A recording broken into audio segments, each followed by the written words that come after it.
안녕하세요. 오늘도 사연살롱을 찾아주셔서 감사합니다. 저는 4년간의 연애 끝에 결혼을 하는 과정에서 친정을 버린 20대 후반 여성입니다. 의아하시죠? 결혼을 하는데 왜 친정을 버렸는지. 먼저 말씀드리자면 시집을 가면 출가 외인이라는 말과는 관련이 없어요.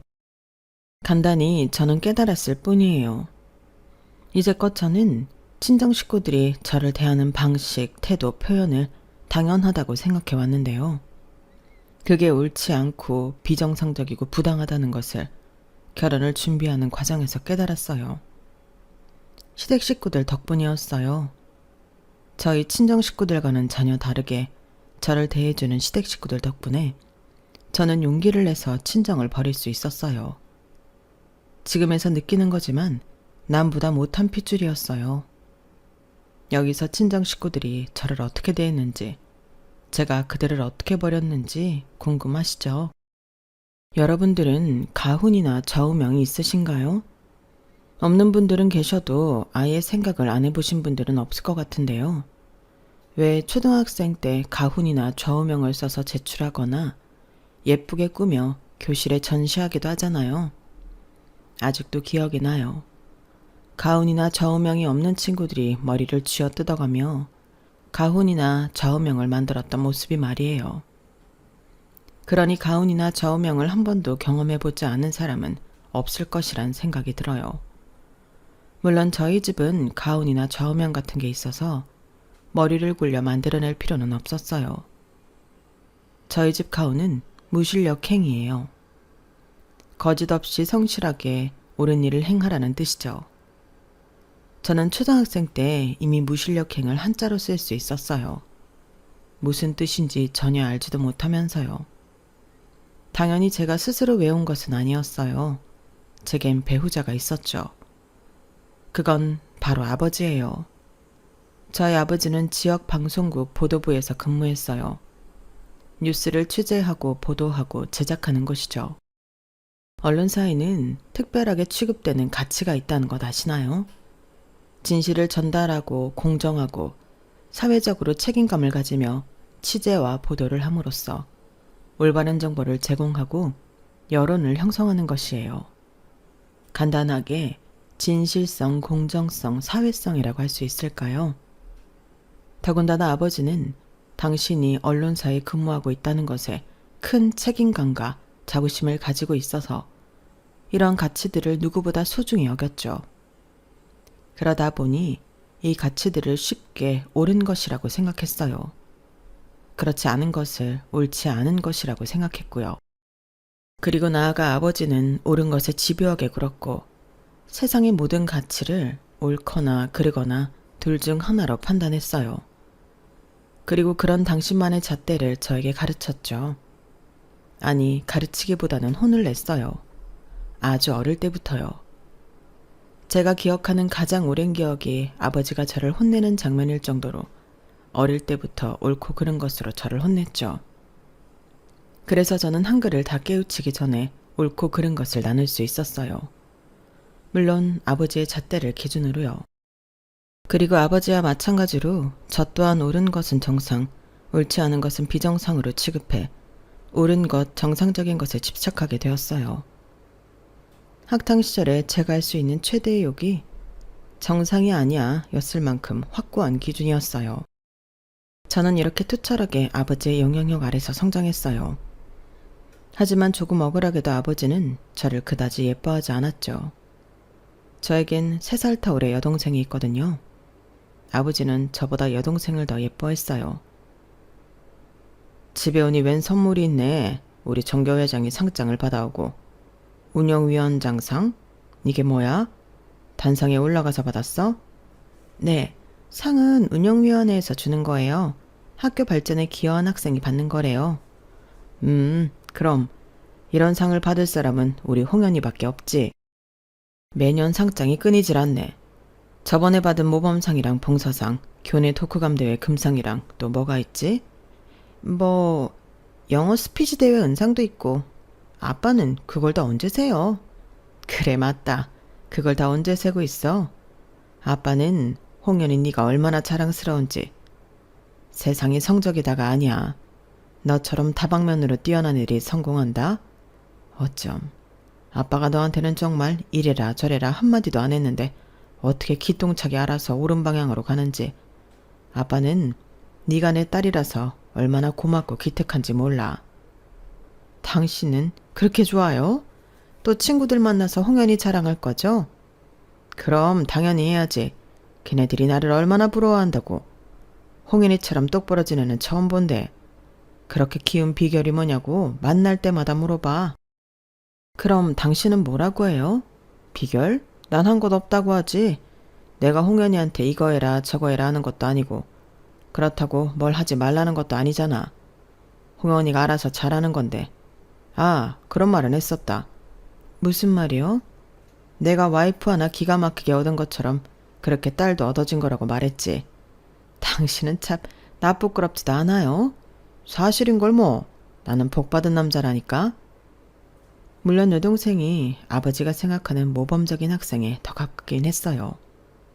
아버지의 말처럼 여동생은 공부뿐 아니라 다방면에서 재능을 보였어요.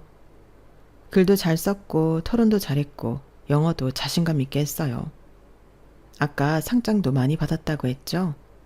그러니 증명된 실력이었어요.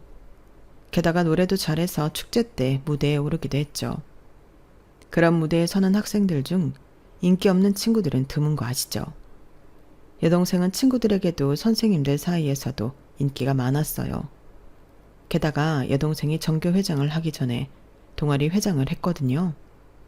전 학년이 참여하는 중앙동아리였어요. 그 동아리에 가입한 후배들뿐 아니라 선배들도 여동생을 좋아했어요.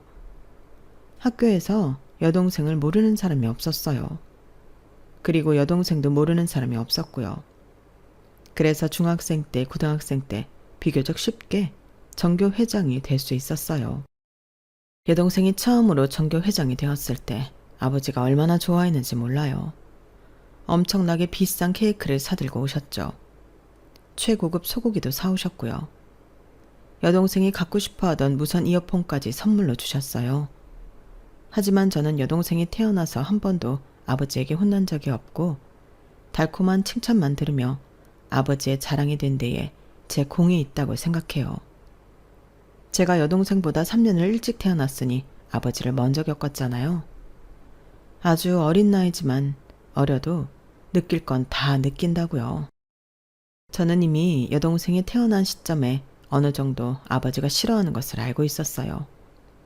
그리고 아버지가 화를 내는 것도 하나밖에 없는 동생이 혼나는 것도 싫었어요. 그래서 여동생이 아버지가 싫어하는 짓을 할 때마다 조용히 못하게 했어요. 예를 들어 엄지를 빨려고 하면 손을 잡아주었고 이유 없이 울면 재롱을 부리며 웃게 만들었어요. 그리고 여동생이 밥상에 밥알이나 반찬을 흘리면 아버지가 보지 않을 때 재빨리 닦았어요. 그런 식이었어요. 하지만 선의의 대가가 참혹했어요. 부모님이 저와 여동생을 비교하기 시작했거든요. 홍아야, 너는 또 식탁에 뭘 흘리면서 먹니? 홍연이를 좀 봐. 너보다 3살이나 어린데 하나도 흘리지 않았잖아. 너는 왜 이렇게 애가 칠칠 맞니? 그리고 학교 생활은 잘하고 있는 거야? 홍연은 이번에 생일 선물을 한 트럭은 받아왔는데 너는 얼마나 받았어? 인간관계를 소중히 생각해야지. 그것도 재산이야, 재산. 맨날 학교 학원 집이면 어떡하니? 네 나이에 노는 것도 중요해. 공부만 한다고 다 되는 게 아니라고. 그래, 홍아야. 이번에 제일 친한 친구 전학 갔지? 반에서 따로 이야기하는 친구는 있니? 참, 엄마는 걱정이다. 아니, 나도 그렇고 너희 아빠도 그렇고 너처럼 구는 사람이 없는데 너는 완전히 미운 오리 새끼야. 누가 보면 다리에서 주워온 줄 알겠다. 그렇게 안 놀면서 공부하는 것 치고 성적이 유난히 좋은 것도 아니고. 그래, 홍연이랑 별 차이 없잖아. 참, 누굴 닮은 건지. 저도 사람인지라 그런 이야기를 들으니 여동생을 더 이상 도와주고 싶지 않더라고요.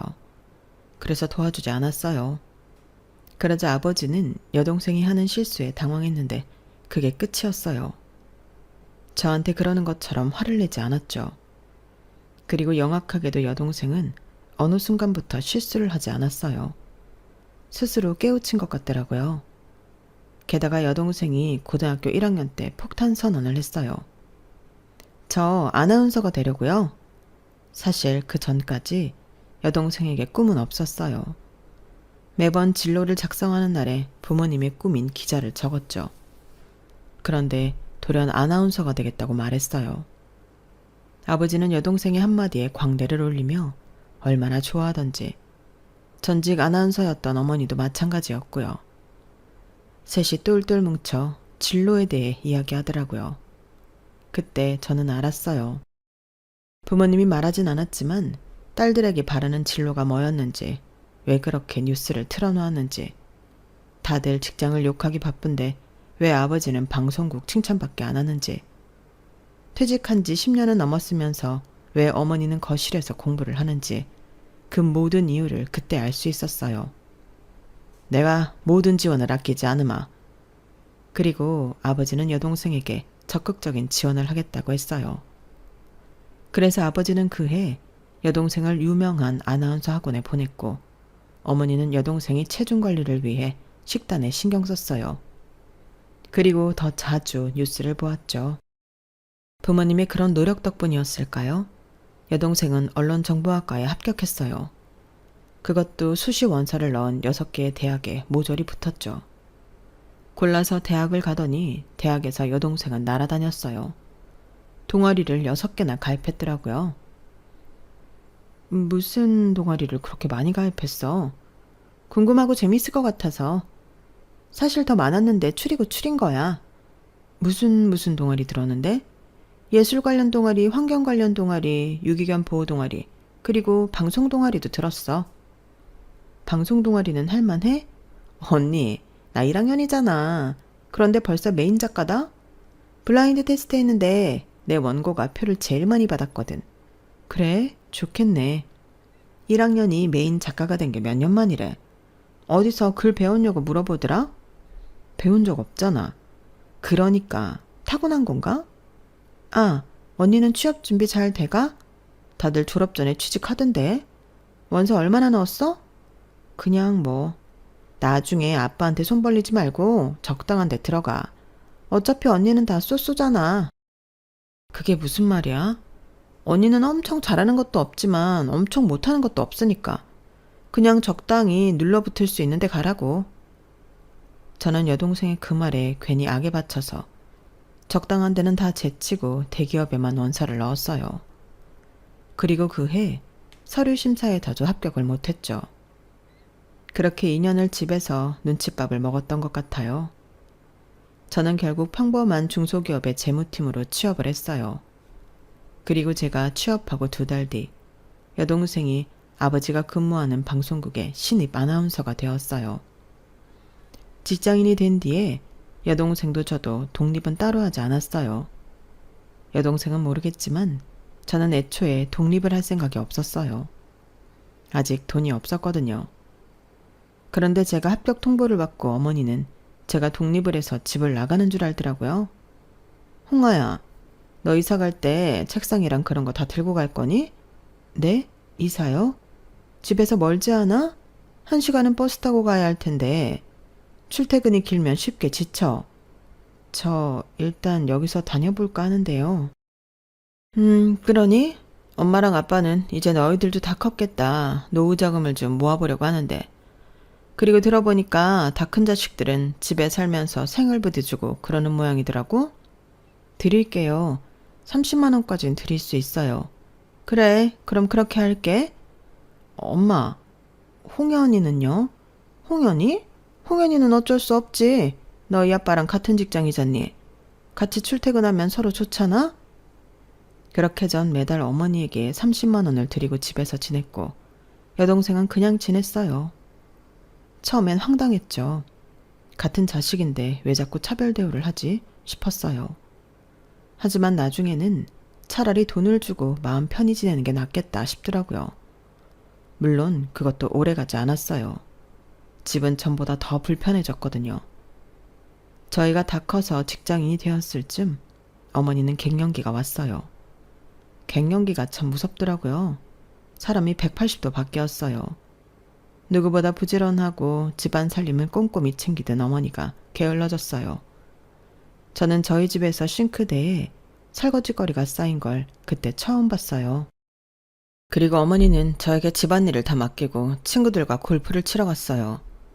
엄마, 어디예요? 나 지금 골프장이야. 왜? 오늘도 저녁 먹고 들어오실 거예요? 아마도 그럴 것 같은데? 나이스 샷! 네, 그럼 먼저 먹을게요. 너희 아빠는? 홍현이랑 먹고 들어오신대요. 그럼 너밖에 없어? 네, 저밖에 없어요. 장은 봐왔니? 말한 거 다 사왔는데 비트는 없어서 못 사왔어요. 그래? 비트가 있어야 하는데. 사올까요? 됐어. 이제 엄마 차례다. 끊는다? 엄마는 거의 매일 저녁 늦게까지 골프도 치고 저녁도 먹고 들어오는 것도 모자라 뚜벅이인 저에게 장까지 보고 오라고 시켰어요. 그래서 저는 무거운 짐을 들고 퇴근길이라 버스에 자리도 없어서 내내 서 있다가 내렸죠. 게다가 히스테리를 부리는 건 어머니뿐만이 아니었어요. 아나운서가 된 여동생의 히스테리도 장난이 아니었어요. 당시 하나둘 방송을 하기 시작한 여동생은 방송이 나오면 TV를 뚫어질 듯이 쳐다보며 모니터링을 하고 방송이 끝난 뒤에는 휴대폰을 계속 봤어요. 거기까진 이해했어요. 자기 관리니까요. 하지만 한껏 예민해져서는 시도 때도 없이 시비를 걸었어요. 가끔 제가 야근을 하고 오면 배가 고프잖아요. 그래서 라면을 끓이거나 샌드위치를 사오면 온갖 성질을 냈어요. 야, 너 나 다이어트 중인 거 몰라? 나는 너랑 달라서 365일 다이어트 해야 한다고. 너는 돼지처럼 불어도 상관없지만 나는 안 된다고. 어쩜 이렇게 배려가 없어? 나 야근해서 배고파. 네가 방에 들어가면 되잖아. 방에 들어가도 씹는 소리 다 들린다고. 너는 네 동생이 방송에서 돼지처럼 나와서 욕먹었으면 좋겠어? 그리고 너 간식 좀 그만 사다 놔. 진짜 돼지가 되려고 그래? 살찌는 거 한순간이야. 정신 차려. 알겠어. 안 먹을 테니까 들어가. 너 씻을 때 내 폼 클렌징 쓰지 마라. 그거 엄청 비싼 거야. 솔직히 말해. 너 썼지? 오늘 사왔어. 어제 떨어져서 한 번 쓴 거야. 꼴에 좋은 건 알아서. 네가 그래봤자 내 피부 안 돼. 돈 먹은 피부야 난. 너 오늘따라 더 신경질적이다? 저녁 안 먹었어? 내일 아침 방송인데 어떻게 먹니? 아주 사람 속을 긁어라 긁어. 아무튼 내 거 쓰지도 말고 입지도 마. 그 잠옷 내 거야. 그거 벗고 말하든지. 이깟 싸구려 잠옷 좀 입으면 어때서? 내 건 다 비싸잖아. 너랑은 경우가 다르지? 그래 들어간다. 아, 나 내일 분홍색 블라우스 입을 건데 그거 다려주고 자. 뭐? 엄마가 늦게 와서 부탁을 못했어. 그리고 나 다림질할 줄 몰라. 해봐. 해보고 얘기해. 다려. 너 방송에서 네 동생이 쭈글쭈글한 블라우스 입고 조롱당하길 바라는 거 아니지? 그런 식으로 저는 몇 번이나 여동생이 블라우스를 다려줬어요. 정말 집이 지옥이었죠. 그러던 어느 주말이었어요. 방송국 워크숍을 다녀온 아버지와 여동생이 집에 왔는데 무슨 일인지 여동생이 씩씩거리며 화를 내더라고요. 무슨 일이야? 아 진짜. 홍연아, 무슨 일 있니? 여보, 워크숍에서 무슨 일이 있었어요? 아, 그게. 아빠, 그 여자 대체 뭐예요? 뭔데 자꾸 나한테 트집이지? 솔직히 아까 프롬포터 꺼진 건 내 잘못이 아니잖아요. 돌발 상황이잖아. 말을 더듬거릴 수밖에 없는 상황이잖아요. 자기들은 안 그러나? 안 그러는 사람이 몇이나 될 것 같아요? 그래. 하지만 아나운서는 늘 순발력. 그건 순발력의 문제가 아니라니까요. 아나운서는 사람 아니에요? 잠깐 더듬을 수도 있지. 그게 뭐 대수라고. 진짜 그 여자 이상하다니까요. 뭐? 내가 늘 안일하다고? 아빠, 그 여자 내가 아빠 딸인 거 알아요? 내가 보도국장 딸인 거 아냐고. 그걸 모르는 사람이 어디 있겠니? 그걸 아는데도 나한테 이런다고요? 뒷일이 무섭지도 않은가 봐. 꼭 내가 낙하산인 것처럼 나한테만 시비 거는데. 아빠, 그 과장 자르면 안 돼요? 나한테만 그랬겠어요? 다른 아나운서들한테도 그러는 게 분명하다니까요. 내가 아무리 국장이라도 아무나 잘할 수는 없어. 그 여자가 있는 한 내가 낙하산도 아닌데 낙하산 취급을 당해야 한다니까요. 이번에 새로 들어온 신입들이 나 개무시했다고요. 아빠, 내가 낙하산이에요? 말해봐요. 내가 낙하산이냐고요. 아니지. 그럴 리 없지. 우리 방송국은 대단히 공정한 곳이야. 여동생이 머리를 헝클어뜨리며 짜증을 냈어요. 저는 대충 얘기를 들어보니 무슨 내용인지 알 것 같아서 한마디를 했어요. 네가 낙하산이 아니라는 걸 증명해야지. 뭐? 여기서 그분을 자르면 네가 낙하산이라는 걸 인정하는 것밖에 더 돼? 아무리 못되게 굴어도 버티고 더 잘해야지. 오히려 좋은 쪽으로 생각하면 그분 덕에 네가 회사 사람들한테 낙하산이 아니라는 걸 증명할 수 있을 거야. 나 가르쳐? 그렇게 얼굴 붉히고 화낼 필요 없다는 거야. 너는 너대로 잘하면 돼. 제가 말하자 여동생은 비명을 질렀어요. 부모님도 놀라고 저도 놀라 여동생을 쳐다봤죠. 내가 이 말까지 안 하려고 했는데 어제 네가 다려놓은 블라우스 때문에 내가 욕먹었거든? 넌 왜 이렇게 센스가 없어? 어떻게 손목에 단추가 있는 블라우스를 다려놓을 수가 있니? 그 덕분에 타닥타닥 아주 자진몰이 장단을 쳤다? 네가 그거 입고 간다며. 내가 언제? 너는 내가 소매에 단추 달린 옷 입으면 안 되는 걸 모르는 등신이라고 생각해? 너는 정말 잘하는 게 없어. 하나라도 제대로 하는 게 없다고. 그래봤자 너보다 대학 잘 갔거든. 그러는 애가 중소기업에 들어갔니? 중소기업은 맞아? 그냥 동네 구멍가게 아니야? 그럼 너도 그냥 지방 보도국이잖아. 그러다 저희 자매는 몸싸움을 했어요. 동생이 먼저 달려들었고 저도 참지 않았죠. 그리고 저는 털썩 넘어졌어요. 아버지가 여동생이랑 제 사이에 서 있고 어머니가 여동생이 얼마나 다쳤는지 살폈죠. 너는 방송해야 하는 애한테 상처 생기면 어쩌려고? 다쳤어? 어디? 부모님이 모두 여동생을 살피는 모습을 보고 저는 허탈하게 웃으며 자리에서 일어났어요. 그리고 애인에게 갔죠. 사실 저는 부모님에게는 비밀이지만 2년 정도 만난 남자친구가 있거든요. 제가 자주 가는 네일샵이 있는데 거기 사장님이 소개해줬어요. 홍아씨, 나는 홍아씨 같은 여동생이 있으면 진짜 좋을 것 같아. 저도 사장님 같은 언니 있으면 좋을 것 같아요. 그럼 우리 정말 언니 동생 할까? 좋아요. 우리 동생 만나볼래? 네? 우리 진짜 언니 동생 하자. 우리 동생 괜찮아. 좋은 게임 회사 다니고 있어. 거기 개발자야. 연봉도 꽤 세다. 처음엔 농담인 줄 알았죠. 아무리 그래도 자기 친동생을 아무한테나 소개시켜 주다뇨. 하지만 사장님은 2번, 아니 5번은 더 물어봤어요. 그래서 어쩔 수 없이 만나봤죠. 만나러 가는 길부터 저는 거절할 생각이었어요. 그런데 사람들로 복잡한 길에서 저를 기다리고 있는 남자친구와 눈이 마주친 순간 저는 웃고 말았어요. 그렇게 연애를 시작해 2년이 되었죠. 남자친구와는 둘도 없는 짝처럼 잘 지내요. 취향도 비슷하고 식성도 비슷해요. 요새 MBTI가 유행이잖아요. 그것도 찰떡궁합으로 나와요. 인터넷 사주를 봐도 그렇고요. 그런데 솔직히 그런 것쯤은 맞지 않아도 상관없어요. 제가 자주 남자친구에게 당신은 꼭 원석 같다고 말하는데요. 그 정도로 남자친구가 좋은 사람이거든요. 다정하고 젠틀하고 사려 깊어요. 그래서 그런 것쯤은 맞지 않아도 저는 남자친구를 만났을 거예요. 맛있는 음식을 먹으면 사랑하는 사람이 떠오른다고 하죠.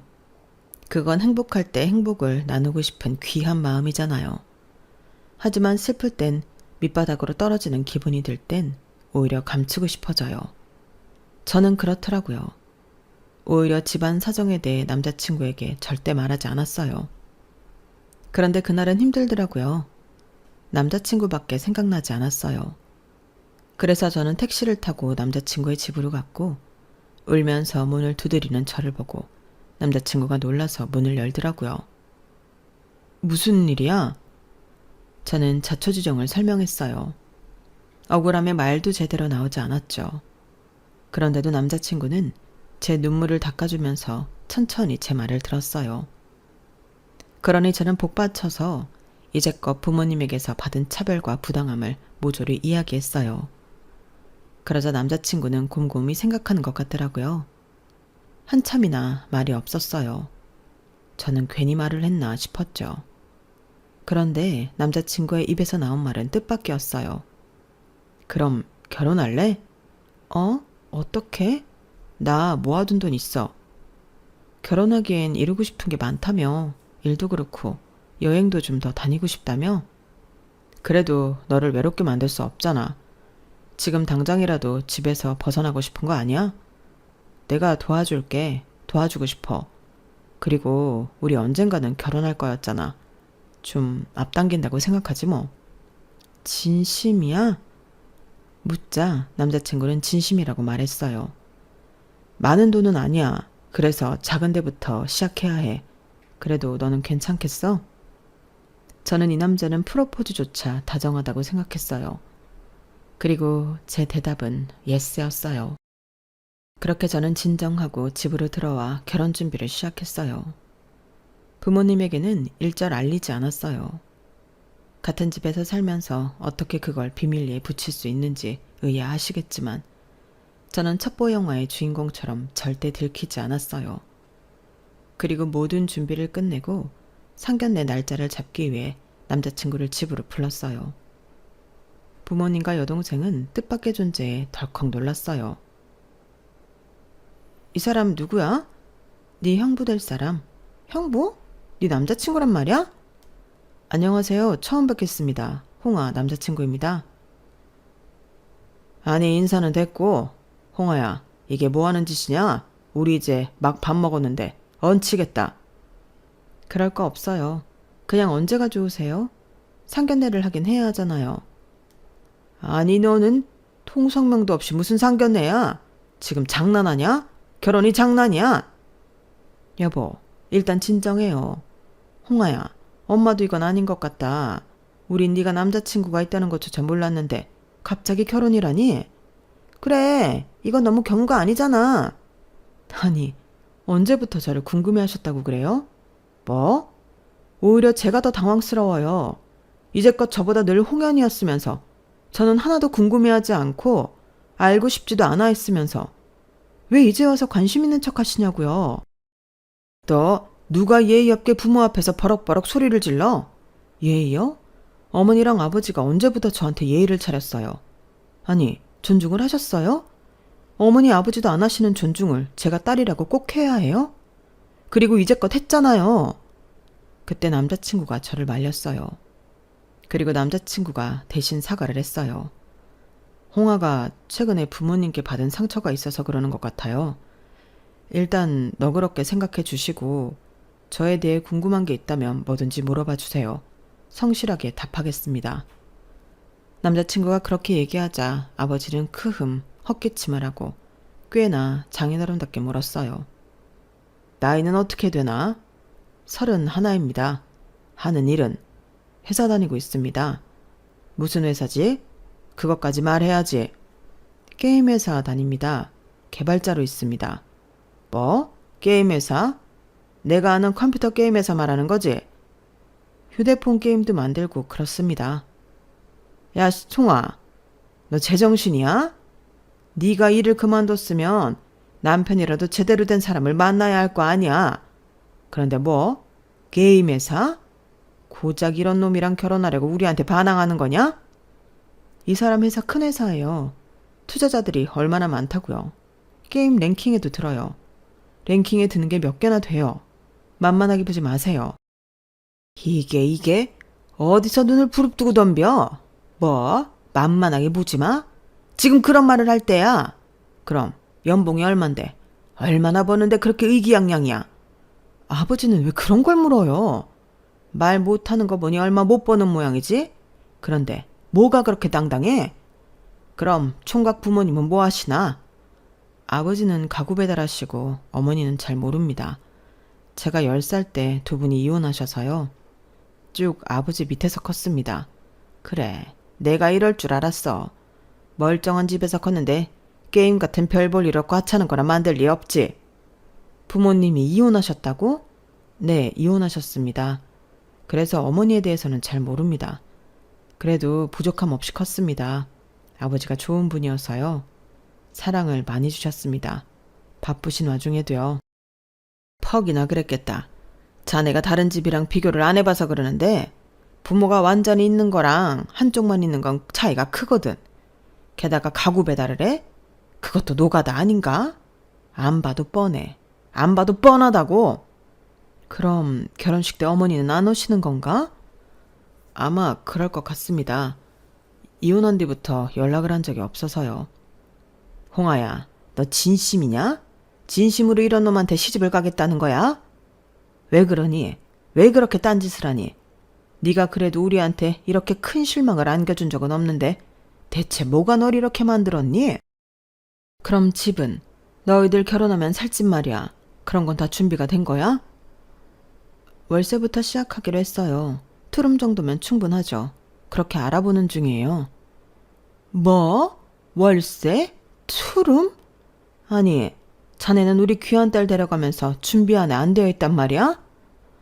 뭘 얼마나 귀하게 키웠다고 그런 말을 해요. 그건 저희가 다 알아서 할게요. 손 안 벌릴 테니까 걱정하지 마세요. 홍아, 너는 조용히 해라. 이런 건 남자가 알아서 하는 거야. 남자가 책임감이 있어야지. 자기 마누라를 투룸에서 살게 해? 그것도 월세에? 이래서 없는 놈들은.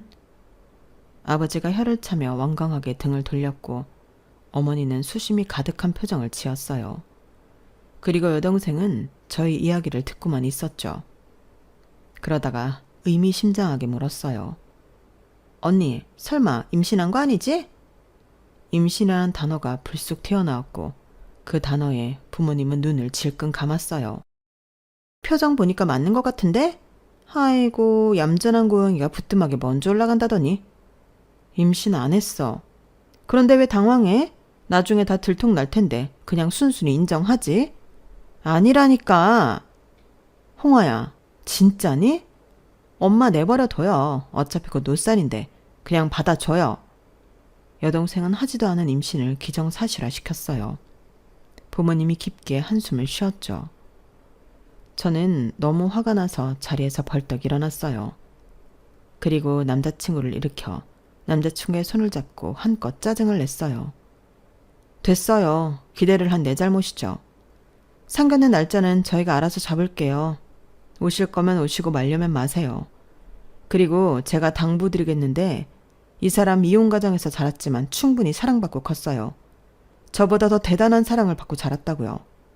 부모가 다 있어도 이런 집구석에서 자란 저보다 사랑을 더 잘 알고 주는 법도 아는 사람이에요. 제가 더 많이 배운다고요. 내가 늘 감사해야 한다고요. 그리고 게임에서가 어때서요? 요새 게임이 얼마나 대세인지 모르고 하는 말씀이죠? 그것도 이 사람은 개발자예요. 그 어려운 걸 해내는 사람이라고요. 그리고 이 사람 아버지가 얼마나 대단한 분이라고요. 가구 배달을 하면서 두 남매를 부족함 없이 키우신 분이에요.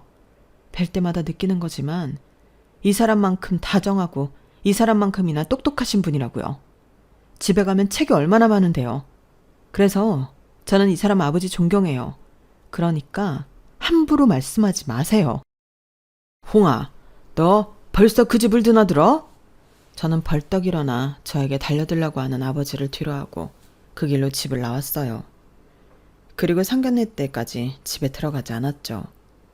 상견례 전날까지 부모님은 연락이 없었어요. 저는 오지 않으려나 보다 했어요. 그러면서 결혼을 미루지 않았죠.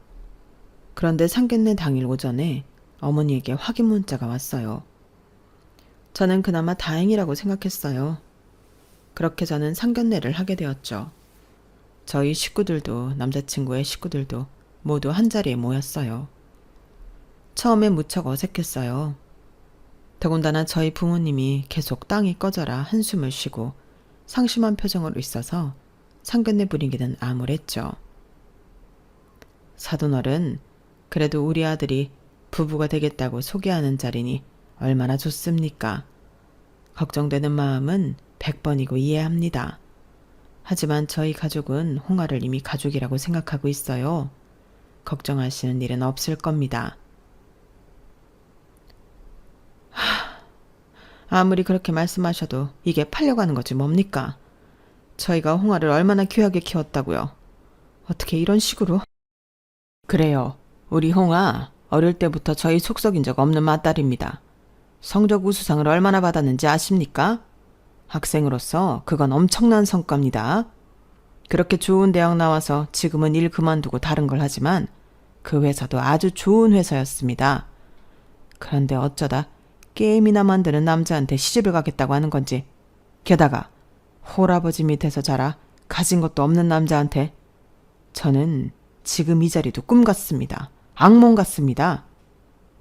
저는 이제 와서 저를 칭찬하면서 제 남자친구와 남자친구 집안을 욕보이는 부모님에게 오만정이 떨어졌어요. 그래서 버럭 화를 내려고 했죠. 그런데 문이 스르륵 열리더라고요. 종업원이라고 생각했는데 한 중년 여자였어요. 늦어서 죄송해요. 강원도에서 출발하니 오래 걸렸네요. 중년 여자의 얼굴을 보고 시아버지가 무척 놀랐어요. 그리고 남자친구는 귀신이라도 본 것처럼 멍한 표정을 지었어요. 중년 여자가 신발을 벗고 들어와 시아버지 옆에 앉았어요. 당신이 어떻게 이혼하신 안사돈 되십니까? 네, 제가 댁따님의 예비 시어머니입니다. 이렇게 불쑥 찾아와 죄송하네요. 그래도 저희 아들 상견례인데 제가 와 봐야죠. 결혼식도 안 온다고 하던데요. 모르니까 갈 수가 있나요? 그래도 알게 되었으니 참석할 생각입니다. 물론 결혼을 해야 가능한 일이겠지만요. 그건 저희가 할 말입니다. 왜 그 댁에서 열쇠를 가진 것처럼 말하는지. 아버지의 무례한 말에 시어머니는 인자하게 웃었어요. 그리고 저와 남자친구에게 말했죠. 이렇게 처음 만나서 미안하지만 아가씨, 말을 좀 편하게 할게요. 어차피 우리 가족들 사이니까. 네. 그럼 미안하지만 부모님이랑 얘기 좀 하게 나가 있어. 얼마 안 걸릴 거야. 그렇게 저희는 밖으로 나왔어요. 아직도 남자친구는 귀신이라도 본 것처럼 얼이 빠져 있었죠. 남자친구가 의자에 걸터 앉아 멍하게 허공을 봤어요. 그러자 신우이가 남자친구 어깨에 손을 올리고 말했어요. 놀랐지? 내가 엄마한테 부탁했어. 좀 와줄 수 있냐고. 왜? 너 기억 안 나? 우리 엄마 엄청 세. 어디서든 기죽지 않고 자기 할 말 똑바로 하고. 그런데 아빠랑 너랑 나는 몰랐잖아. 제대로 말도 못하고. 아니, 어머니랑 연락하고 지냈어? 경원아, 우리 엄마 나 결혼식 때 왔었다. 정말? 와서 저 멀리서 내 결혼식 구경하고 봉투도 하고 갔어.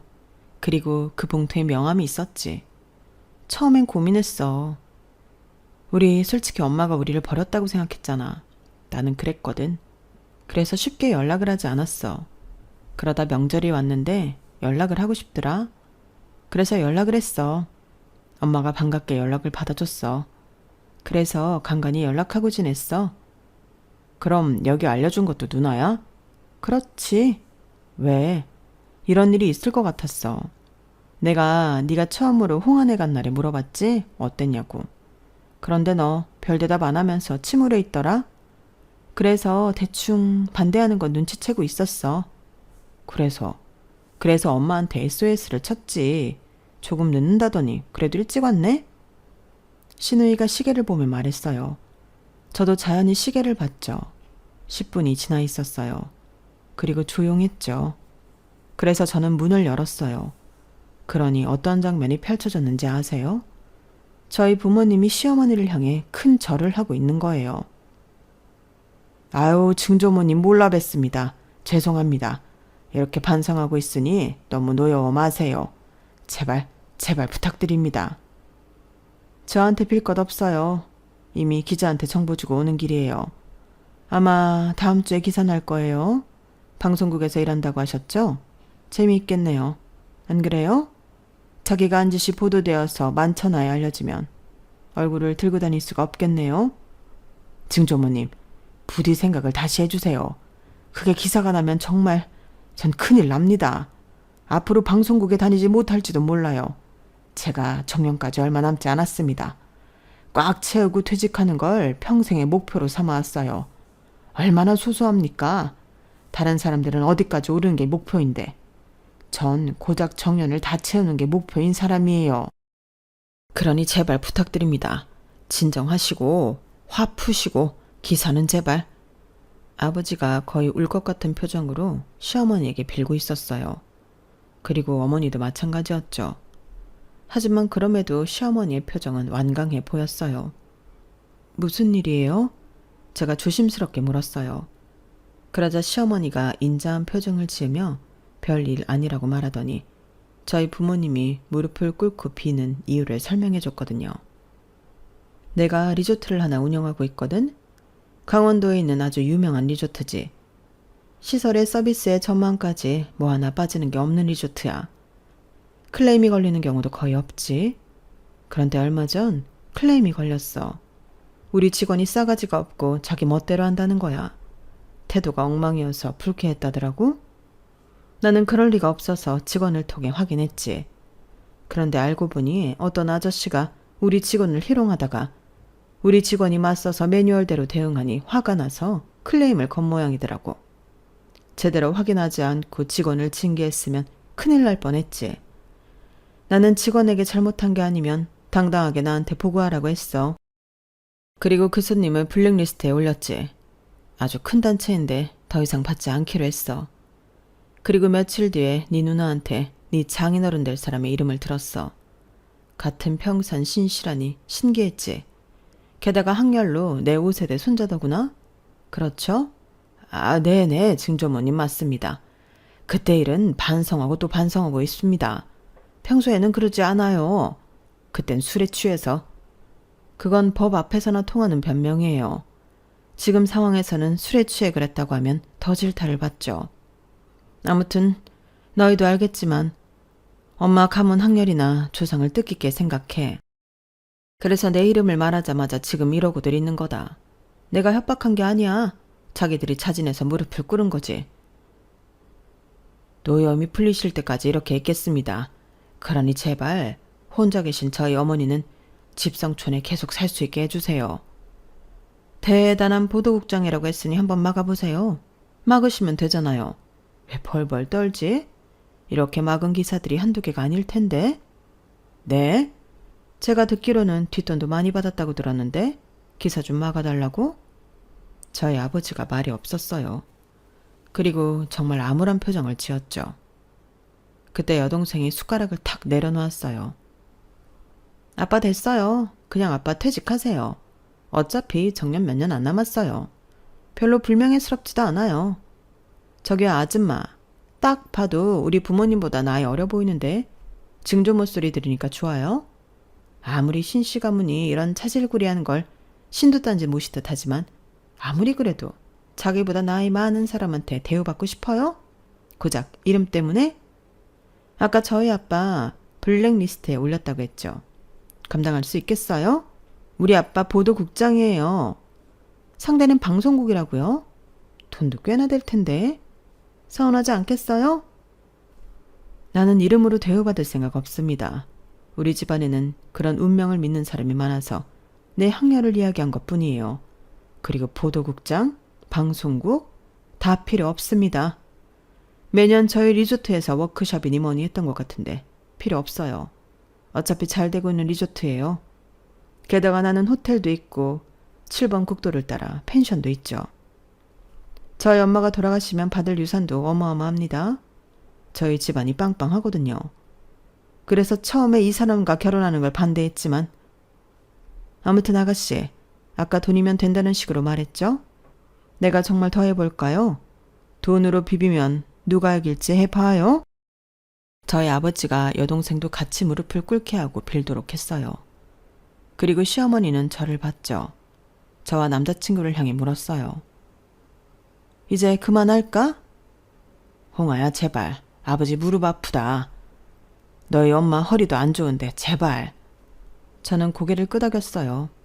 세 식구가 다리에 쥐가 났는지 고통스러워 하더라고요. 그리고 저는 담담하게 이야기했어요. 어머님, 그리고 기사는 그대로 보도해 주세요. 저희 아버지가 옳은 행동을 무척 좋아하거든요. 아마 본인도 괴로울 거예요. 그리고 그대로 보도해 주세요. 벌도 달게 받을 거예요.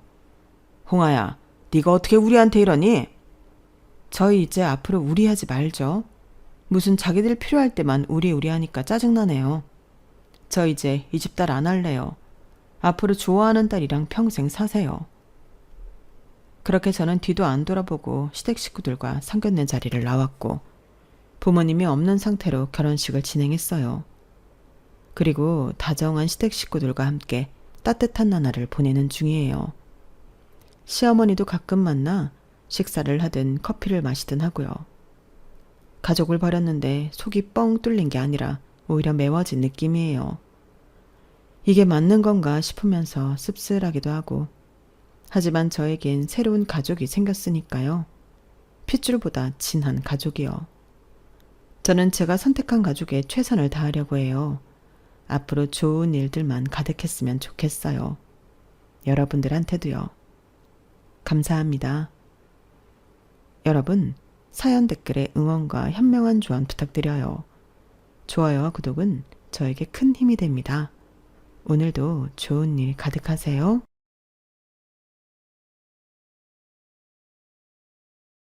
안녕하세요. 오늘도 사연 살롱을 찾아주셔서 감사합니다. 누가 그러더라고요. 훌륭한 사람이 되는 것보다 평범한 사람이 되는 게 더 힘들다고요. 저도 한때는 남들보다 먼저 높은 자리에 올라가는 게 인생 최고의 행복인 줄 알았던 시절이 있었어요. 그런데 살아보니 최고의 행복은 그저 남들처럼 평범하게 살아가는 게 아닌가 싶더라고요. 제가 돈 많은 시댁에 시집을 왔을 때 제 친정 식구들도 그렇고 친구들도 그렇고 다들 제게 성공했다며 엄청 부러워했어요. 하지만 11년이 지난 지금 돌이켜봤을 때 제 결혼 생활이 그리 행복하지만은 않았던 것 같아요.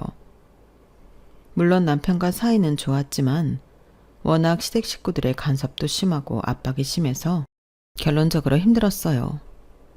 그래도 시동생네에 비하면 아무것도 아니었을 거예요. 제가 이렇게 사연을 보내게 된 것도 시동생 내외에 대한 미안함과 고마움을 전하고 싶어서였어요. 저희 시댁이 도대체 어떤 집이었길래 그러는지 지금부터 들려드릴게요. 저는 목동에서 나고 자랐어요. 흔히들 강남 엄마들의 학고열에 대해 대단하다고들 하지만 제가 경험해본 바로는 목동 엄마들도 만만치 않았어요. 특히 제가 살던 아파트 단지 엄마들은 목동 엄마들 중에서도 최고였어요. 같은 단지에 사는 친구들 엄마만 봐도 그랬어요. 친한 엄마들끼리 유명 강사를 섭외해 오피스텔을 마련해주고 거기서 팀을 짜서 과외를 받게 하거나 수능 대비의 경우 아예 따로 강좌를 개설하기도 했어요. 유명 강사진으로 사탐, 과탐 팀을 짜서 소수 정예로 수업을 받는 거였죠. 방과 후에 바로 엄마들이 학교로 픽업와서 바로 학원으로 가서 수업을 받으니까 시간도 절약되고 좋았어요. 그런데 이렇게 소규모로 팀을 짜서 움직일 때는 엄마들의 팀워크가 정말 중요한데 안타깝게도 저희 엄마는 자식 교육에 그리 열정적인 분이 아니셨어요. 애초에 제가 이 무리에 낄 수 있었던 건 저희 큰고모 덕분이었어요. 큰고모가 저희 옆동에 사시는데 이 동네에서 아들 셋을 서울대, 법대, 의대, 경영대에 보낸 분이라서 인맥도 넓고 아파들 엄마들 사이에서 꽤 입김이 센 분이셨어요. 그 덕분에 저도 소수정예 과외도 할 수 있었고 학원 수업도 받을 수 있었어요. 하지만 저희 엄마가 너무 신경을 안 쓰시니까 같은 그룹에 있는 엄마들 사이에서 말이 나오기 시작했죠. 아니, 누구는 집에서 편히 쉴 줄 몰라서 애들 등하교 셔틀 도는 줄 알아? 팀 다 짜놓는데 무임승차 했으면 애들 간식이라도 사 나르든가 못해도 픽업 정도는 같이 해야 하는 거 아니냐고. 어떻게 자기 애 맡겨놓고 한 학기가 다 되도록 코빼기도 안 보여. 진짜 준수 엄마만 아니면 당장 내쫓고 싶다니까. 희선이 듣겠어요. 조용히 해요, 조용히. 좀 들으라고 하는 소리야. 가서 제 엄마한테 전하라고. 하지만 친구 엄마들의 바람과 달리 저는 엄마한테 말을 전할 수가 없었어요. 만약에 제가 그런 말을 했다가는 엄마가 당장 이렇게 말하셨을 테니까요. 그래? 그럼 과외고 학원이고 그만둬. 너 그거 안 해도 성적 나오잖아. 머리가 안 좋은 애들이나 유난 떨며 공부시키는 거지. 넌 나 닮아서 그렇게 안 해도 되는 애잖아. 엄마는 제가 자신을 닮아 공부를 잘한다고 철석같이 믿고 사시는 분이었어요. 따지고 보면 엄마의 그런 믿음은 딱히 틀린 것만은 아니었어요. 초등학생 때부터 저는 친구들에 비해 노력을 덜 해도 성적이 잘 나왔거든요. 그리고 그건 확실히 엄마를 닮긴 했어요. 저희 엄마는 사교육 도움 없이 서울대 영문과에 들어갔거든요.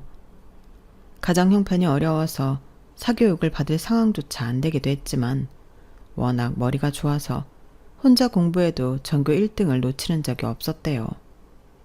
반면에 저희 아빠는 고액 과외는 물론 집에 가정교사까지 두고도 삼수 끝에 후기 때에 겨우 들어갔을 정도로 공부머리가 없는 사람이었어요. 그나마도 아빠가 삼수를 할 때 과외 선생을 잘 만나서 후기 때라도 붙었다고 하더군요. 그때 아빠의 과외 선생이 바로 저희 엄마였어요. 자기보다 2살 어린 여대생한테 과외를 받아야 했던 아빠는 자존심이 상해서 죽어라 노력했고 대학 합격을 통해 그 결실을 맺은 거였죠. 손 귀한 집 4대 독자를 대학에 넣어준 덕분에 엄마는 저희 할아버지 할머니한테는 생명의 은인과 같은 대접을 받으셨어요. 특히 할머니께선 엄마를 아빠 짝으로 이어주려고 엄청 공을 들이셨다더라고요. 엄마 대학 학비는 물론 단골 의상식에 데려가 철철이 옷도 맞춰주시고 수시로 용돈까지 주셨으니까요. 그렇게 공을 들인 뒤엔 엄마가 졸업을 하자마자 낚아채서는 아빠랑 결혼을 시키셨어요. 미국 유학을 보내주겠다는 말에 혹했던 엄마는 딱히 사랑하지도 않았던 아빠와 결혼을 하고 말았죠. 하지만 세상 일이 계획한 대로 되면 얼마나 좋았게요. 그러지 않는다는 게 문제였죠. 하필 신혼여행에서 저를 임신하는 바람에 엄마는 미국 땅은 밟아보지도 못했어요. 출산 후에는 육아를 하느라 당연히 유학 얘기는 꺼내지도 못했고요. 영문과 교수가 꿈이었던 엄마는 제가 태어나는 바람에 그렇게 바라던 꿈을 이룰 수 없게 되었어요. 애초에 미국 유학이 아니었다면 아빠와 결혼할 이유가 없었던 엄마와 부모님 성화에 등 떠밀려 결혼했던 아빠는 사이가 그리 좋지 않았어요. 쇼윈도 부부 그 자체였어요. 어릴 때부터 화목한 가정은 동화나 드라마에나 나오는 거라고 생각할 정도로 저희 부모님은 남보다 못한 사이셨어요. 대개 보면 부모님들끼리는 사이가 안 좋아도 자식한테는 따뜻하게 대해주기 마련인데 저희 부모님은 그렇지 않았어요. 저 때문에 자신의 인생이 망했다고 생각하는 분들이셨거든요. 그나마 제가 공부를 잘했기 때문에 엄마는 아빠보다는 저를 많이 챙겨주시는 편이었어요. 제가 엄마의 유전자를 많이 물려받은 것 같다시며 은근히 좋아하셨거든요. 하지만 딱 거기까지였어요. 어릴 때부터 학습지 한번 안 시켜주셨고 친구들이 다 다니는 보습학원도 안 보내주셨거든요. 그런 건 네 아빠처럼 돌대가리들이나 다니는 거야. 공부는 혼자 터득해서 하는 거지 남이 머릿속에 넣어주는 게 아니라고. 다행히도 넌 나를 닮아 그런데 시간 낭비할 필요 없으니까 학교 수업 잘 듣고 예습 복습이나 철저히 해. 중학생 때까지는 엄마 말대로 사교육에 도움 없이도 성적이 잘 나왔어요. 그런데 고등학교에 들어가고 나니까 조금씩 버거운 과목이 생기더라고요. 그러던 차에 큰 고모가 나서서 과외 모듬에 저를 넣어주셨고 그게 쭉 이어왔던 거였죠. 그런데 엄마가 하도 신경을 안 쓰니까 엄마들 사이에서 불만이 터져나왔고 그 말은 결국 큰 고모 기회까지 들어가게 되었어요. 옳게 사람이 어쩜 이래? 아니 그동안 얘만 맡겨놓고 픽업도 한번 안 해줬다는 게 사실이야? 세상에 내가 민정이 엄마한테 그 얘기를 듣고 너무 창피해서 쥐구멍이라도 찾고 싶은 심정이었다고. 희선이가 남의 자식이야? 옳게 딸이잖아. 그런데 엄마가 돼서는 어쩜 이렇게 신경을 안 쓸 수가 있어? 과외 모드만 해도 그래. 내가 민정이 엄마한테 사정사정해서 희선이 넣어준 건데 올케가 그런 식으로 나오면 내 입장이 어떻게 되냐고. 길게 말할 거 없이 앞으로 일주일에 2번씩 올케도 애들 픽업 나가. 일도 안 하고 하루 종일 집에만 있는 사람이 그 정도는 해야 할 거 아냐. 큰 고모는 1시간 가까이 이번 일은 물론 그 전에 있었던 일들까지 끄집어내서 타박을 하셨어요. 그동안 쌓였던 걸 이참에 다 쏟아내겠다고 작정한 사람처럼 말이죠. 그런데 그런 노력에도 불구하고 그 얘기를 가만히 듣고 있던 엄마가 말미에 던진 한마디에 큰 고모는 넉다운이 되고 말았어요. 애들 머리는 엄마 닮는다잖아요. 그러니 그렇게 머리 안 좋은 엄마들이 자식들을 다그치는 거 아니겠어요? 자기 머리 닮아서 공부 못할까봐 자식들한테 좋은 머리는 못 줬으니까 돈으로라도 처발라 주겠다. 이런 심산인 모양인데 형님도 아시잖아요. 우리 희선인 그럴 필요 없다는 거. 내 딸은 형님 자식들이랑은 다르거든요.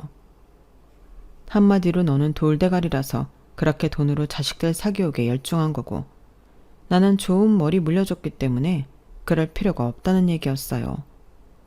저희 할머니께서는 어떻게든 큰 고모를 대학에 보내려고 고가의 악기까지 사서 음대에 지원시켰지만 큰 고모는 내신이 너무 안 좋아서 끝내 대학에 못 들어갔거든요.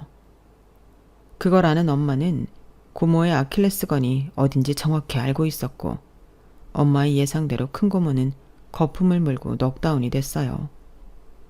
결국 저는 과외 무덤에서 나오게 되었고 제게 필요한 과목만 따로 학원 수업을 받게 되었어요. 그것도 제가 엄마한테 통사정을 한 뒤에야 가능했어요. 말도 많고 탈도 많았던 수험 기간이 끝나고 저는 제가 원하는 대학에 합격을 했어요. 엄마 말대로 엄마의 좋은 머리를 물려받아서 그랬는지 서울대 의대에 들어갈 수 있었죠. 저희 엄마한테 넉다운이 당했던 큰 고모가 저희 집을 나서시며 마치 저주라도 하듯 그러셨거든요. 하, 그래 어디 해봐. 내 도움 없이 희선이가 서울대에 들어가면 내가 내 손에 장을 찢은다. 누구보다도 제 불합격을 소원하셨을 큰 고모는 제 합격 소식에 많이 상심하셨을 거예요. 하지만 제 앞에서는 세상 누구보다 제 합격을 축하해 주시더라고요. 역시 자식은 엄마 머리 닮는 것 같다면서 저희 엄마도 한껏 치켜 세워주셨고요. 덕분에 손에 장을 찢으겠다는 말은 쏙 들어가 버렸어요. 큰 고모가 공부머리는 안 좋았는지 몰라도 처세머리는 나쁘지 않은 것 같았어요. 대학에 들어간 이후 정말 눈코 뜰 새 없이 바빴어요. 일정이 빽빽해서 나쁘게 아니라 공부해야 할 게 너무 많아서 잠도 줄여야 할 판이었거든요. 대학에 들어가려고 죽어라 공부했던 고3 시절이 오히려 널널하게 느껴질 정도였어요. 그런데 선배들 말을 들어보면 지금은 편한 거라고 하지 뭐예요. 인턴 시작하면 그땐 인간이 이렇게 잠을 안 자고도 살 수 있다는 걸 깨달을 수 있을 정도로 잠을 잘 시간이 없다는 거예요. 그러니 지금 대학 생활을 한껏 즐기라고 말이죠.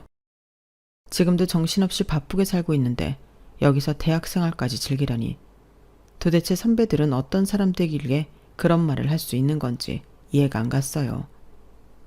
그런데 제가 본과 3학년이 됐을 무렵 갑자기 제 선 얘기가 나오기 시작한 거예요.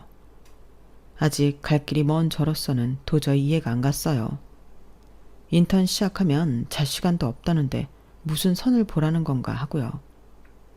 제 선자리를 주선한 사람은 다름 아닌 큰 고모였어요.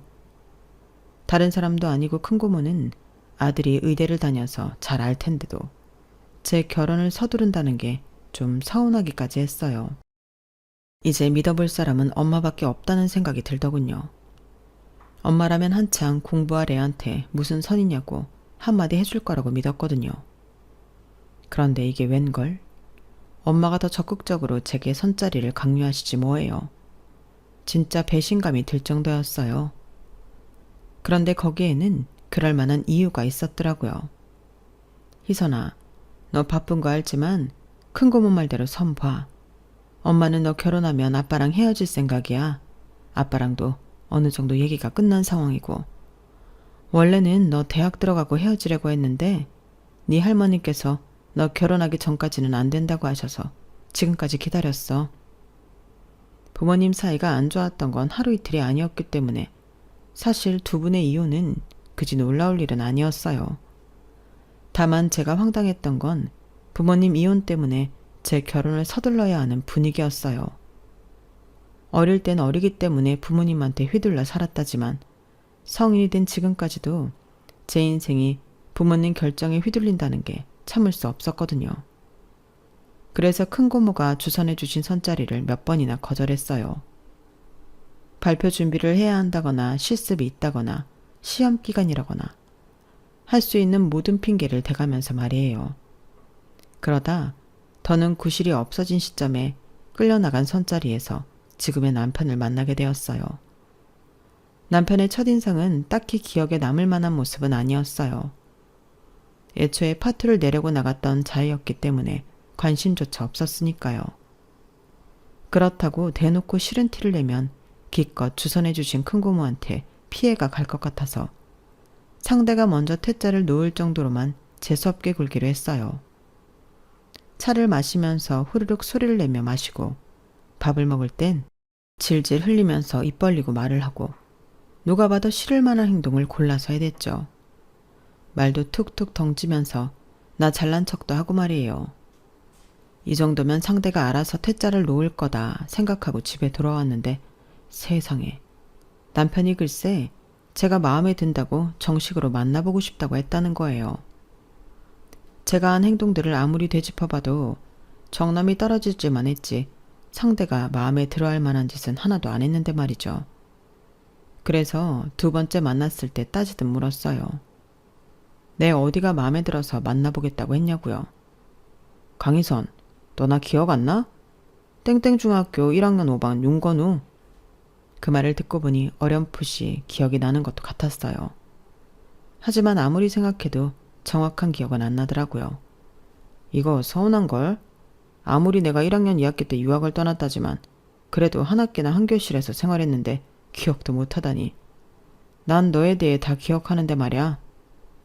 유학 얘기를 듣고 나니 그제야 기억이 났어요. 그 당시 우리 반 남자아이가 영국으로 유학을 간다고 해서 저도 잠시 유학에 대한 꿈을 키웠었거든요. 마주치면 으르렁대는 부모님과 함께 살면서 스트레스를 받느니 차라리 멀리 떨어져서 혼자 사는 게 낫겠다고 생각했던 때였으니까요. 아무튼 모르면 모를까 중학교 동창이란 얘기를 듣고 나니 저번처럼 함부로 행동할 수가 없더라고요. 그래서 솔직하게 나는 아직 결혼 생각이 없다는 것과 부모님 이혼 때문에 등 떠밀려 하는 결혼이라면 더더욱 싫다는 얘기를 해버렸어요. 그랬더니 남편이 그러더라고요. 나도 날 기억도 못하는 사람이랑 당장 결혼할 생각은 없어. 결혼은 있고 일단 만나보자. 그러다 마음이 맞으면 친구 사이로 지내면 되고 애정이 생기면 연애를 하든 결혼을 하든 하면 되잖아. 어차피 이번 선 깨지면 너희 집에서 다른 선자리 잡을 텐데 차라리 나랑 만나보면서 시간 끄는 게 낫지 않겠어? 듣고 보니 틀린 말이 하나도 없었어요. 이번 선이 어그러진다고 해도 큰고모는 또 다른 선자리를 찾아오실 게 뻔했으니까요. 그래서 남편 말대로 일단 만나보기로 했어요.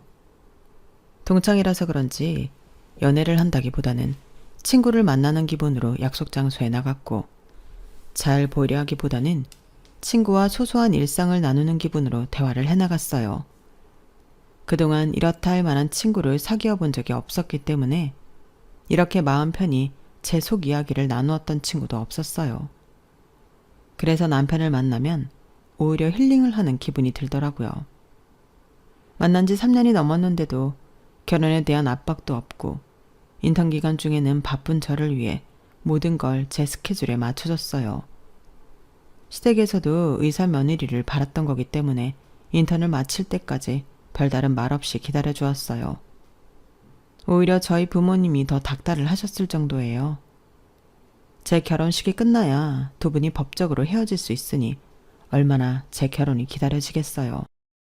제 상황은 전혀 고려하지 않고 당신들 생각만 하는 이기적인 저희 부모님과 달리 시댁에서는 제가 인턴을 마치고 나서야 결혼 얘기를 꺼내셨어요. 저는 시댁에서 저를 배려해 그랬다고 생각했는데 남편 말을 들어보니 꼭 그런 것만은 아니었더라고요. 시부모님이 지금까지 저를 기다려주신 건 단지 의사 며느리를 원했기 때문이었거든요. 의사 며느리를 따서 시집 오길 기다리셨던 거지 저를 기다린 건 아니란 얘기예요. 그 부분에 대해서는 사실 실망하고 자식할 것도 아니었어요. 애초에 이 혼담이 오고 간 것 자체가 양가의 이익을 고려해 결정한 거였으니까요.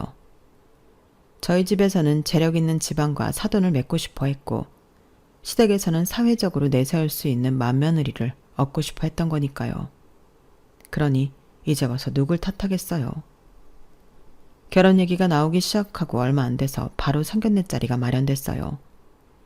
이미 양가 부모님들끼리 대략적인 결혼 얘기는 다 끝난 상황이었기 때문에 상견례는 형식에 불과한 자리였어요. 양쪽 모두 부모님과 남편 척 이렇게 한자리에 모여 인사와 덕담을 나누고 끝이 났어요. 그런데 막상 결혼식 당일이 되니 남편 동생이라는 사람이 떡하니 자리하고 있지 뭐예요. 대학생으로 보이는 시동생의 등장에 저희 부모님은 당황하셨고 중매를 선 큰고모는 당황한 표정으로 설명을 이어갔어요. 그게 실은 둘째 부인 자식이야. 그래도 달라질 건 아무것도 없어. 희선이 신랑은 저 집 본부인 자식이 맞으니까. 나중에 부모 죽으면 그 재산 누구한테 가겠어? 뭐니 뭐니 해도 본부인 자식이지. 그러니까 아무 걱정 안 해도 돼. 큰고모는 아무 문제 없다며 걱정 말라고 하셨지만 결혼 전에 그 사실을 알고 하는 것과 모른 채 결혼식 당일에 알게 되는 건 천지 차이였어요. 본부인과 사별하고 재혼한 부인한테서 얻은 자식이 있다는 게 사실 흠은 아니지만 그걸 감췄다는 건 뭔가 석연치 않은 구석이 있다는 뜻이잖아요. 저희 부모님은 결혼식 내내 심기불편한 표정이셨지만 그렇다고 결혼식을 뒤엎거나 시댁에 항의를 하진 않으셨어요. 어떻게든 조용히 식을 마치는 게 우선이라고 생각하시는 것 같더라고요. 사실 저는 결혼 전부터 시동생의 존재에 대해 알고 있었어요. 남편이 사귀고 얼마 안 됐을 때 자신의 가정사를 다 말해주었거든요. 친정엄마가 병으로 세상을 떠나시고 얼마 안 돼서 아빠가 집에 새엄마를 데려오셨는데 그때 5살짜리 아들도 함께 데려오셨다는 걸요. 문제는 그 아이가 아버님 자식이 맞다는 거였어요. 아픈 본초를 두고 밖에서 자식까지 나와 키워왔단 얘기였죠. 새엄마와 동생이 집에 들어오고 얼마 지나지 않아 남편은 해외로 유학을 떠나게 되었어요. 본인이 원했던 건 아니고 아무래도 새엄마의 입김이 아니었을까 생각하더라고요. 시동생의 등장으로 결혼식이 끝나고 양가 부모님은 말다툼을 하셨던 모양이지만 저희가 신혼여행에서 돌아온 뒤에는 아무 일 없는 듯이 다 정리돼 있었어요. 하지만 몇 달 뒤 저희 부모님이 이혼을 하시자 시댁에서는 엄청 난리가 났어요. 특히 시어머니가요. 사기 결혼을 운운하시며 손해배상 청구까지 해야 한다고 길길이 날뛰셨어요.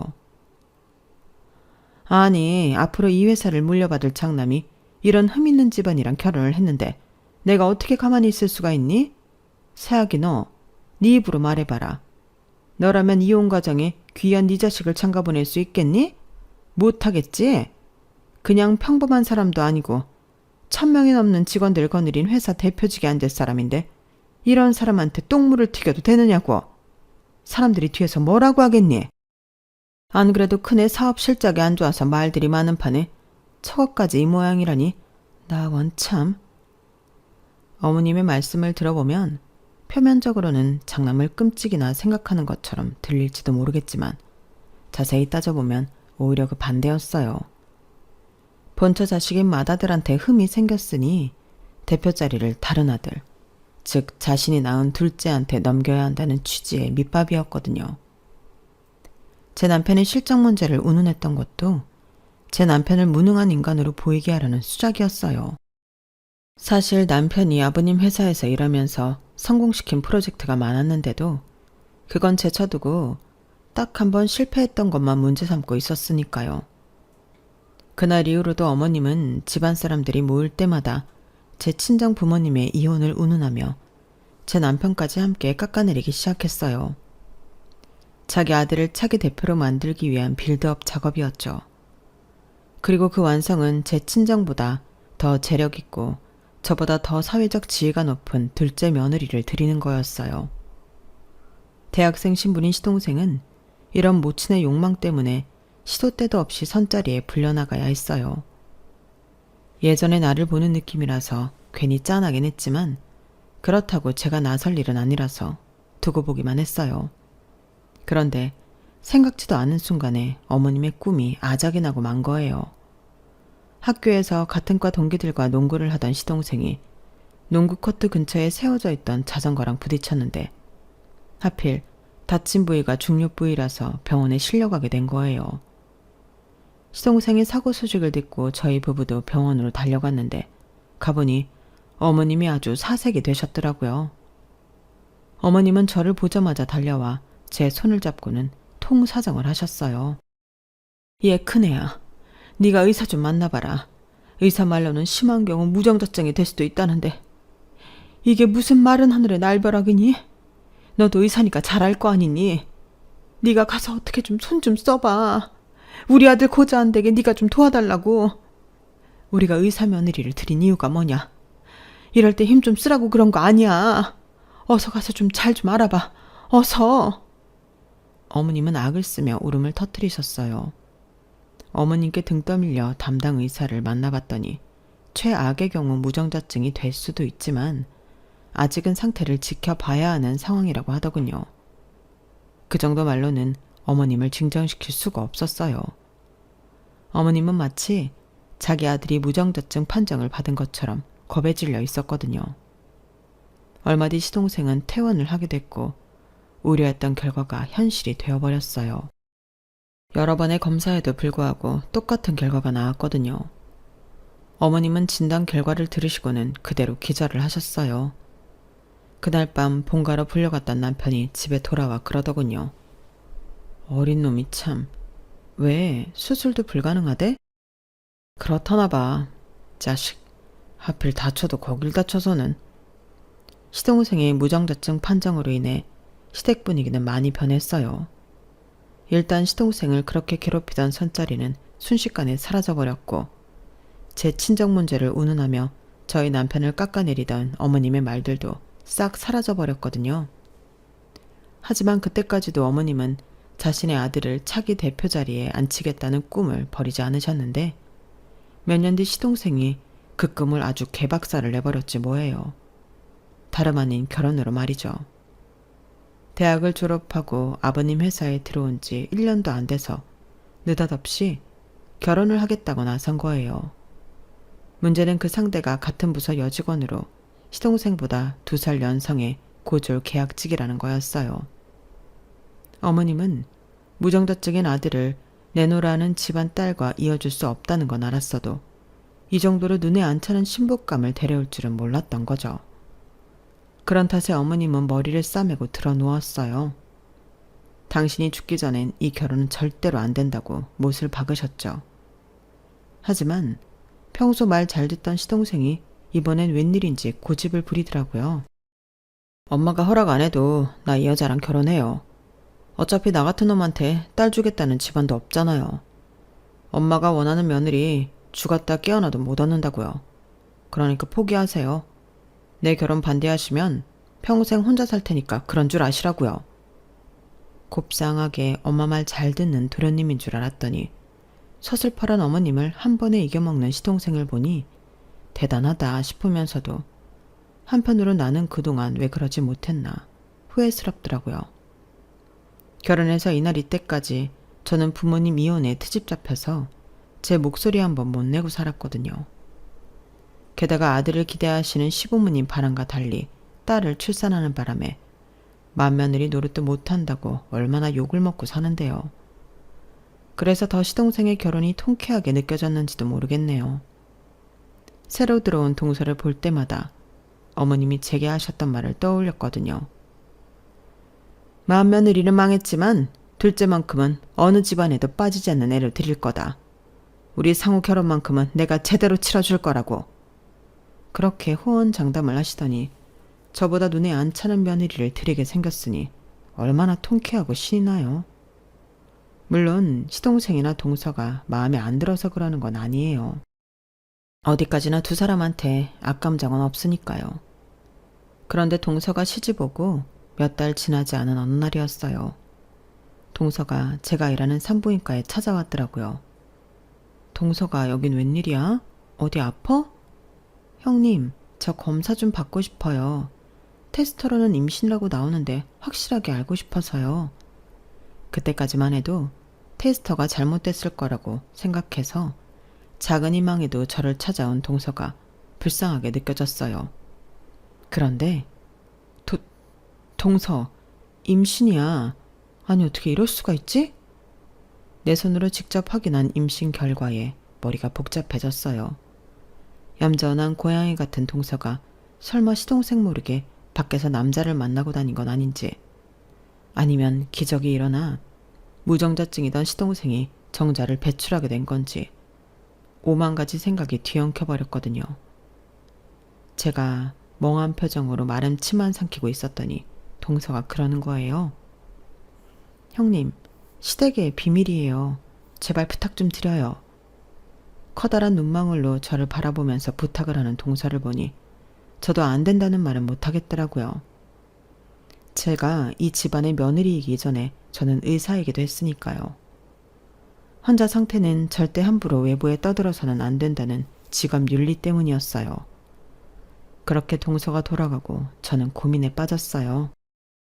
아무리 꼴보기 싫은 시어머니라고 해도 남의 자식을 임신한 며느리를 두고 보게 할 수도 없고, 특히나 시동생이 상처받을 걸 생각하면 당장 전화를 해주고 싶은 심정이었거든요. 하지만 현실은 남편한테조차 말 못하고 벙어리 냉가슴을 앓을 뿐이었어요.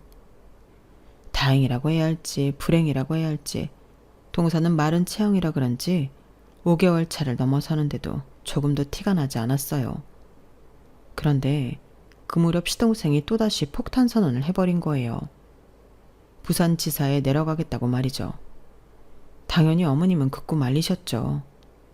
안 그래도 시동생이 결혼할 때 본가에서 데리고 살겠다고 하시는 걸 아버님이 다 큰 자식은 품에서 놔주라고 하셔서 분가를 시켰던 건데 지방으로 가겠다뇨. 그것도 서울에서 멀리 떨어진 부산이라니. 그런데 이번에는 아버님도 시동생 편을 들어주지 않으셨어요. 그러자 시동생이 그럼 해외에 나가 공부를 더 하겠다고 그러는 거예요. 딱 봐도 공부를 더 하고 싶어 하는 건 아닌 것 같고, 단지 식구들한테서 떨어져 지내려고 그런다는 게 눈에 보일 정도였죠. 저는 그게 동서가 시동생을 구워 삶은 거라고 확신했어요. 얼마 뒤면 출산을 해야 하는데 시댁 근처에 살면서 들키지 않을 수가 없으니까요. 결국 시어머니는 시동생 부부의 부산행을 허락하셨어요. 해외로 나가면 명절에 얼굴 보기도 힘들지만 그래도 부산은 마음만 먹으면 언제든 가볼 수 있는 거리니까요. 그렇게 시동생 부부가 부산으로 내려갔고 동서한테 제가 아는 산부인과를 연결해 주었어요. 수시로 동서랑 통화를 하면서 상태 체크도 했고요. 그렇다고 제가 사람이 좋아서 그런 귀찮은 일을 사서 했던 건 아니에요. 단지 어릴 때 부모님을 잃은 동서한테는 딱히 친정이 없어서 돌봐줄 사람이 없었다는 걸 알기 때문이었어요. 의사로서 한때 내 환자였던 동서를 끝까지 책임진다는 뜻으로 말이죠. 부산에 사는 동안 나날이 배도 불러왔고 결국엔 시동생도 임신 사실을 알게 된 것 같더라고요. 그런데 하필 동서가 출산 예정일을 일주일 앞두고 일찍 출산을 하게 된 거예요. 마침 시동생은 서울지사에 가 있는 터라 쉽게 빠져나올 수가 없는 상황이었고요. 동서의 출산을 시댁에 알릴 수는 없는 처지잖아요. 그래서 제가 대신 부산으로 달려갔어요. 도착해보니 이미 동서는 분만실에 들어가 있더라고요. 제가 할 수 있는 일이라고는 분만실 앞에 놓인 의자에 앉아 동서의 순산을 기도하는 것 뿐이었어요. 그런데 1시간쯤 지났을까요? 분만실 입구에 걸려있던 전광판에 불이 켜지더라고요. 딸이었어요. 정리를 마친 뒤 침상에 실려 분만실을 나온 동서를 보니 얼마나 힘들게 산통을 겪었는지 알겠더라고요. 온몸이 땀에 젖어서 기진맥진한 상태였거든요. 동서는 저를 보자마자 울음을 터뜨렸어요. 산부인과 의사로서 수많은 산모들을 봐왔지만 그 순간만큼은 저도 울컥하더라고요. 제가 출산을 했던 그때가 떠올랐거든요. 그렇게 서로를 미워했던 부모님인데도 제가 출산을 했다는 소식에 두 분이 한 걸음에 달려와 분만실 앞을 지키고 계시더라고요. 그때 엄마 아빠의 눈빛이 너무도 따뜻하고 다정해서 창피한 것도 모르고 펑펑 울었더랬어요. 아이를 낳아보니 부모님 마음을 알 것 같았거든요.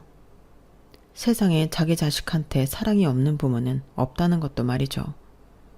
그래서 부모가 안 계신 동서의 눈물에 저도 모르게 울컥했던 것 같아요. 일반실로 내려온 뒤 동서한테 미역국을 먹였어요. 그랬더니 동서가 저보고 친정엄마 같다고 우스갯소리를 하더군요. 동서, 애 낳느라 힘든 사람한테 이런 말하기 그렇지만 이제 어떡할 거야? 도련님은 동서를 이해해준다고 해도 어머님 아버님은 어떻게 설득할 거냐고. 아니, 그보다 애 아빠가 누구야? 그 사람한테 알려야지. 그러자 동서가 싱글싱글 웃으며 그러는 거예요. 일 마치면 여기로 온다고 했어요. 자기 애가 태어났는데 어떻게 안 오겠어요? 맹랑하게 이런 소리를 하는데 지금까지 가여웠던 마음이 싹 사라지는 거 있죠. 그런데 잠시 뒤 제가 뒤통수를 제대로 맞았지 뭐예요. 애 아빠라고 병실로 들어온 사람이 다름 아닌 제 시동생이었거든요. 어떻게 이런 일이 벌어질 수 있냐고요? 글쎄 시동생이 식구들 모르게 정관개통수술을 받았더라고요. 정자생성은 되는 대로 밖으로 배출되는 통로가 막혔던 폐쇄성 무정자증이었기 때문에 가능한 일이었어요. 그런데도 시댁에 비밀로 했던 건 어머님 때문이더라고요. 원치 않는 사람과 결혼을 시켜서 형 자리를 뺏게 하려는 수작에 동참하고 싶지 않았다고 말이죠. 이미 형한테서 많은 걸 뺏었어요.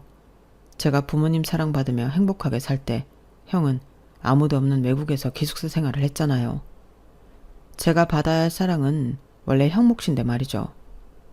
저는 태어나던 순간부터 형과 형 엄마의 행복을 깨면서 태어난 사람인데 회사까지 형 걸 뺐다니 제게 그럴 자격은 없어요. 시동생은 이번 기회에 부모님께도 모든 사실을 말씀드리고 부산에 정착해 살 생각이라고 했어요. 더는 남의 것을 뺏지 않고 스스로 벌어서 자기 가족을 먹여 살리겠다고요.